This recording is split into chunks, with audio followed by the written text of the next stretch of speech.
दोस्तों मामूली फीस हो तो देखा भी जाए, 1,20,000 के समथिंग वो फीस है। अब जो आप छात्र लोन लेकर के पढ़ाई कर रहा है वो इन्हें 1,20,000 रुपये कैसे एडवांस दे पाएगा। नमस्कार, मैं हूं आपके साथ नावेद माजिद और आप देखना शुरू कर चुके हैं राष्ट्रीय वॉइस। आज बहुत दिनों बाद मैं फिर आप लोगों के सामने छात्रों का मुद्दा लेकर के आया हूँ।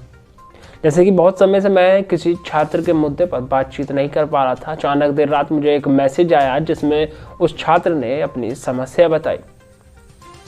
दोस्तों समस्या चेंज है लेकिन कॉलेज वही है। कॉलेज का नाम है IIMT विश्वविद्यालय, लेकिन इस बार IIMT मेरठ वाला नहीं बल्कि ग्रेटर नोएडा वाला है।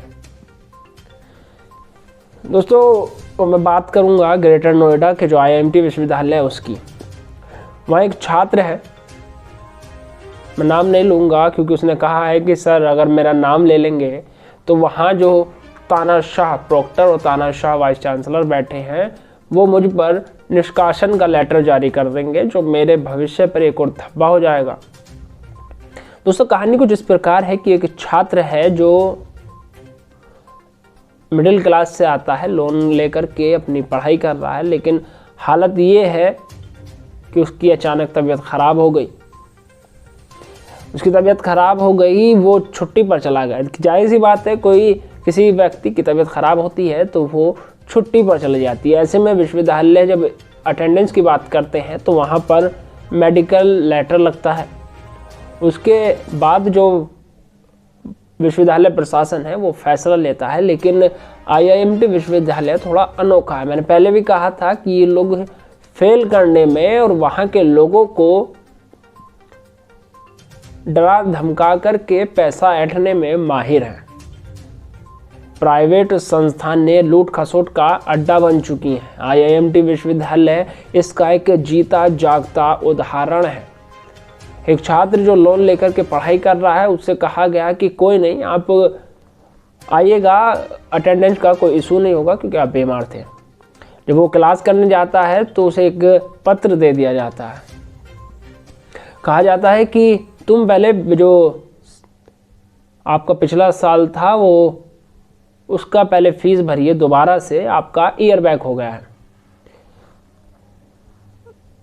दोस्तों मामूली फीस हो तो देखा भी जाए, 1,20,000 के समथिंग वो फीस है। अब जो आप समझिए, जो छात्र लोन लेकर के पढ़ाई कर रहा है वो इन्हें 1,20,000 रुपये कैसे एडवांस दे पाएगा।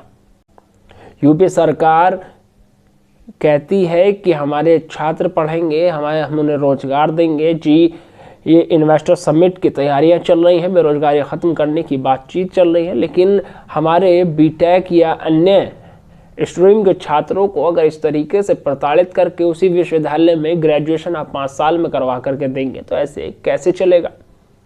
हालांकि मामला इतना बड़ा ही नहीं था, IIMT विश्वविद्यालय चाहता तो चीज़ें निपटा सकता था, लेकिन पैसा बाप ना भैया, सबसे बड़ा रुपया। तो वही हाल IIMT विश्वविद्यालय का है, जो किसी पर कोई भी रहम करने के लिए तैयार नहीं होता, उन्हें पैसे से मतलब होता है। छात्र बड़ा परेशान है, उसकी आवाज़ सुनी मैंने तो आवाज़ में एक अलग तरीके का दर्द मैंने सुना। उस छात्र ने जब मुझे फ़ोन किया, मैं उसे जानता नहीं हूँ, उसने ट्विटर या मेरे चैनल के माध्यम से मेरा नंबर लिया, उसने मुझे कॉल की और मैंने से बात की। तो वो बात बता रहा था, मैं चीज़ें याद कर रहा था कि एक मिडिल क्लास परिवार किस तरीके से अपने बच्चे को पढ़ाने की कोशिश करता है। बाप सोचता है कि मेरा बेटा पढ़ लेगा तो शायद मेरे घर की आर्थिक स्थिति सुधारने में मदद करेगा। मैं खुद एक मध्यम वर्ग के परिवार से आता हूँ, मैं जानता हूँ मेरी परिवार की कुछ आशाएं हैं, लेकिन मैं ये भी काम करता हूँ कि अगर मेरे जैसे और भी छात्र हैं जो मध्यम वर्ग से आते हैं, उन्हें विश्वविद्यालय प्रशासन इस तरीके से प्रताड़ित करता है तो उन पर भी कार्रवाई होनी चाहिए। अब आप खुद सोचिए कि वो छात्र कहाँ से 1,20,000 रुपये देगा। जो छात्र या जिसके घर वाले अगले सेमेस्टर की या अगले ईयर की फीस देने की तैयारी कर रहे होंगे, कहीं से लोन ले रहे होंगे, किसी से उधार पैसे ले रहे होंगे, वहाँ विश्वविद्यालय प्रशासन कहता है कि आप पहले बैक ईयर की फीस सबमिट करिए।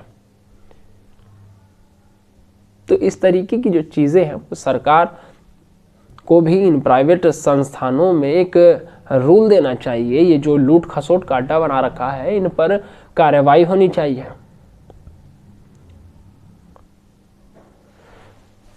लेकिन कोई भी सरकार क्या करेगी, वो तो प्रताड़ित हो नहीं रहे, प्रताड़ित हो रहा है आम जनमानस। उन्हें आम जनमानस को कभी किसी चीज़ में उलझा दिया जाता है, कभी किसी चीज़ में उलझा दिया जाता है, लेकिन मुद्दों की बात कोई नहीं करना चाहता है। ये जो प्राइवेट संस्थान लूट खसोट का अड्डा बन चुकी हैं, सरकारी अगर कॉलेज में आपको एडमिशन चाहिए तो वहाँ पर आपकी सेटिंग होनी चाहिए, आपको तब एडमिशन मिलेगा। तमाम प्रकार की चीज़ें हैं, लेकिन कब इन पर लगाम लगेगा, आखिर कब इस तरीके की स्टोरी करना मैं बंद कर दूंगा कि छात्र कहीं प्रताड़ित नहीं होंगे।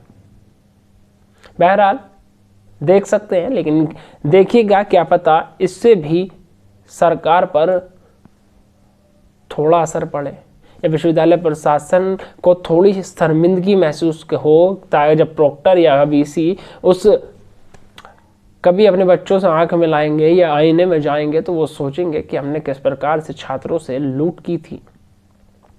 बहरहाल अब देखने वाली बात यह होगी कि क्या विश्वविद्यालय प्रशासन उस छात्र की फीस माफ करेगा, क्या होगा क्या नहीं, ये तो देखने वाली बात है। मैं आप तक सारी जानकारी पहुंचाता रहूँगा। अगर आपको भी इसी तरीके की कोई मुद्दा है तो मेरा व्हाट्सएप नंबर इसी में है, आप मुझे व्हाट्सएप करके अपना मुद्दा बता सकते हैं। अपने कॉलेज का नाम बताएं, मैं आपका नाम नहीं बताऊँगा।